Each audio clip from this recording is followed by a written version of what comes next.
বাজে চাউমিন খাইছি। হ্যাঁ গাইস, কালকের অভিজ্ঞতাটা আমার কিছুটা এই রকমই ছিল।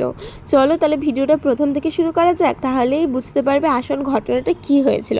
আর হ্যাঁ, তোমরা কালকে কেমন ঘুরলে অবশ্যই কিন্তু কমেন্ট করতে ভুলো না। যাই হোক, আমার তো বাড়ি থেকে বেরোতে অনেকটাই লেট হয়ে যায়। মানুষ যখন মেলা থেকে বাড়ি যায় তখন আমি মেলায় যাচ্ছিলাম, এরকমই মনে হচ্ছিলো। কিন্তু তারপর গিয়ে যা দেখলাম, মারাত্মক ভিড়, মনে হচ্ছিলো দুর্গাপুজো শুরু। যদিও রথের মেলার পর থেকে দুর্গাপূজার প্রিপারেশনে শুরু হয়ে যায়। আর আমার এত খিদে পেয়েছিলো, তাই দুটো মেলা ঘুরেই চলে গেছিলাম খেতে। আর তারপর যেটা আমার সাথে হলো, প্রথমত তো কাকা আমার এত বড় একখান চামচ দিছে, আর এতই টেস্টি ছিল চাউমিনটা, যেটা খাওয়ার পর আমার রিয়াকশান ছিল কিছুটা এইরকম। তারপর কোক খাওয়ার পর কিন্তু সেটা অনেকটাই রিল্যাক্স লাগছিল। আর রাত্রিবেলা ছিল একটা গৃহপ্রবেশের ইনভাইটেশন, সেখানে গিয়েও আমি কিছু খেতে পারিনি। আর এই দেখো, এটা হচ্ছে আমার ছ্যাবলা ভাই। এই ছ্যাবলা ভাইকে দেখি আজকে ভিডিওটা এন্ড করছি। Bye bye.